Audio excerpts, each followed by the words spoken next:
Encre d'histoire, Plume et Voix, Alban de Maigret. Duguay-Trouin, corsaire du roi, mousquetaire de la mer.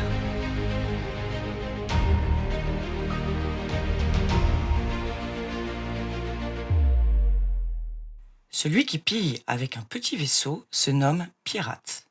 Celui qui pille avec un grand navire s'appelle conquérant, nous dit un proverbe grec. Et les prises de tout tonnage, nous ramènerons avec nous, et la gloire et les gros sous feront voyage dans nos sillages, vent arrière et vent debout, nous les ramènerons avec nous. René Drouin-Duguay, dit Duguay-Trouin, fait partie de la seconde catégorie, celle qui appelle les honneurs, celle qui entre dans l'histoire et même la légende. Aussi habile à manier le mousquet que le mousqueton, rendons hommage à Duguay-Trouin, mousquetaire de la mer, du roi le corsaire. Je suis né à Saint-Malo le 10 juin 1673 d'une famille de négociants. Mon père y commandait des vaisseaux armés, tantôt en guerre, tantôt pour le commerce, suivant les différentes conjonctures. Il s'était acquis la réputation d'un très brave homme et d'un habile marin, selon les mémoires de M. Duguay-Trouin, parution posthume de 1740. Issu d'une famille d'honorables armateurs bretons, le jeune René, troisième d'une fratrie de 7 enfants, est destiné à la prêtrise. Malgré sa tonsure, l'étudiant à Rennes puis à Caen affiche un caractère tumultueux, plus enclin au libertinage qu'au sérieux. Son père meurt alors qu'il n'a que 15 ans, et fort du constat de l'échec des études de René, le conseil de famille décide de le faire embarquer comme matelot sur le navire de son oncle, la Trinité, une frégate de 18 canons. Nous sommes en 1689 et Louis XIV vient d'engager le pays dans la guerre de la Ligue d'Augsbourg contre les Anglais, les Hollandais et les Espagnols. Buvons un coup, buvons en deux, à la santé des amoureux, à la santé du roi de France, et merde pour le roi d'Angleterre qui nous a déclaré la guerre. Une première campagne décisive où le jeune Malouin fait éclater sa bravoure lors d'un combat sanglant contre un corsaire de Flessingue. La guerre des courses continue et Duguay-Trouin semble avoir trouvé sa véritable vocation. L'année suivante, sur une frégate de 28 canons, le matelot convainc son capitaine d'attaquer une flotte anglaise de 15 packet boats, des bateaux de marchandises ayant donné leur nom au mot paquebot. 3 seront pris et ramenés à Saint-Malo, où est saluée la témérité du jeune corsaire. En 1691, pour ses 18 ans et en récompense de ses premiers exploits, la famille de René lui offre le commandement de plusieurs bâtiments en course. À l'abordage, branle-bas de combat, expression corsaire signifiant le dégagement des hamacs, les branles, pour positionner les canons. L'année suivante, fièrement hissé au banc de son navire, Duguay-Trouin entre au port de Vauban de la cité corsaire avec 6 vaisseaux ennemis comme trophée. 2 ans plus tard, à l'issue d'un combat inégal de 4 heures contre 6 frégates anglaises, le Malouin blessé est fait prisonnier à Plymouth.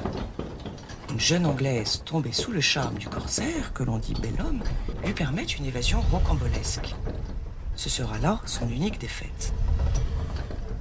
L'appel du grand large est si fort que l'écumeur des mers remet aussitôt les voiles et multiplie prises et batailles sans faillir à sa renommée, fraîchement mais légitimement acquise. Au commandement d'un vaisseau de 48 canons armé par son frère aîné, René se distingue encore en maîtrisant une flotte anglaise de 60 voiles, ce qui lui vaut de recevoir l'épée d'honneur des mains du ministre de la Marine à l'âge de seulement 21 ans. 1696 signe l'un de ses plus hauts faits d'armes. À bord du Sans Pareil, Duguay-Trouin s'empare de l'escorte hollandaise d'un convoi portugais de 12 navires. 500 hommes, dont l'amiral hollandais Wassenaer, et une douzaine de bateaux sont capturés. Louis XIV, pour remercier son serviteur, le nomme capitaine de frégate de la marine royale.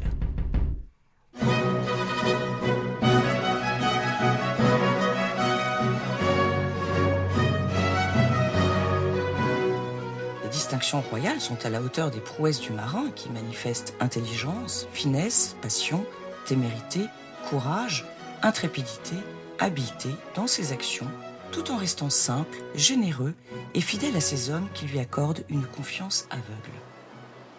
Le calme après la tempête.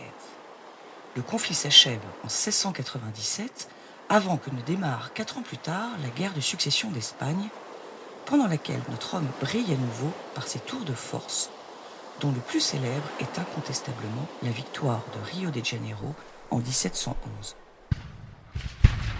Capturer la flotte du Brésil et ses fabuleuses cargaisons, tout en libérant les 700 prisonniers français, est un vieux rêve de corsaire et aucun n'a encore réussi l'exploit. Le 21 septembre, 7 navires de l'escadre de Duguay-Trouin et 3200 hommes approchent du goulet étroit protégé par 7 vaisseaux et 7 forts armés de 12 000 hommes qui semblent inexpugnables. Ils forcent le passage et franchissent l'infranchissable. Les troupes françaises débarquées à terre parviennent, en suivant les directives du fin stratège Malon, à s'emparer de toutes les positions portugaises et intimider le gouverneur. Les habitants sont contraints à racheter leurs biens à prix fort, permettant à Duguay-Trouin de revenir en France chargé d'1 tonne d'or. Comblé d'honneur, le marin préféré du roi, dont les lettres de noblesse de 1708 lui attribuent la devise « Dedit haec insignia virtus », le courage lui a donné la noblesse, fait figure de véritable héros des océans.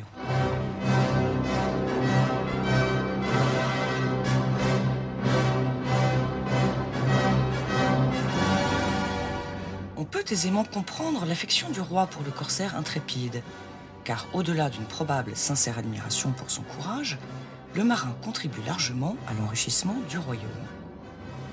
Contrairement aux pirates, vulgaires bandits des mers, les corsaires ont l'autorisation de leur gouvernement et sont soumis à une réglementation précise. Le corsaire commande un bateau civil armé, autorisé par une lettre de course, à attaquer en temps de guerre tout navire battant un pavillon ennemi et à s'emparer de ses marchandises. Le système est avantageux pour l'État qui n'engage aucun frais puisque le financement du navire revient à l'armateur. En revanche, chaque prise fait l'objet d'un partage en 3 tiers. L'un pour l'armateur, un autre pour l'équipage et le dernier pour le roi qui ainsi prend son pied, selon l'expression, à savoir sa part du butin. Tenus de hisser le véritable pavillon à une certaine distance de leur proie, sous peine de trahison du royaume, les corsaires doivent laisser la vie sauve à leurs prisonniers et ont interdiction de s'emparer de leurs effets personnels. De retour au port, le capitaine remet un rapport de mer minutieusement étudié par des officiers d'administration qui doivent vérifier le respect des procédures avant d'autoriser l'équipage à descendre du bâtiment. Les marins du roi avaient-ils des balafres au visage, un crochet en guise de main, un cache-œil noir, une jambe de bois et un perroquet sur l'épaule? Les corsaires, en hissant les voiles, brigantines, clins-phoques, cacatois, perruches ou perroquets, donnaient-ils des noms d'oiseaux à leurs ouailles? Tonnerre de Brest, 1000 milliards de mille sabords, corsaires, flibustiers, pirates, forbans, boucaniers ne sont pas tous à mettre dans le même canon. Prédécesseur de Surcouf, grand corsaire, René Duguay-Trouin a largement contribué à la grandeur de Saint-Malo et donné son nom à 2 navires de guerre célèbres. Très affecté par la mort du roi Soleil, il se consacre dès 1723 à l'expansion coloniale de la France et règne au Conseil de la Compagnie des Indes, puis nommé commandeur de l'Ordre de Saint-Louis et lieutenant général des armées navales, dirige successivement les marines de Saint-Malo, les ports de Brest et de Toulon, tout en rédigeant ses mémoires dans lesquelles il avoue avoir toujours eu le mal de mer.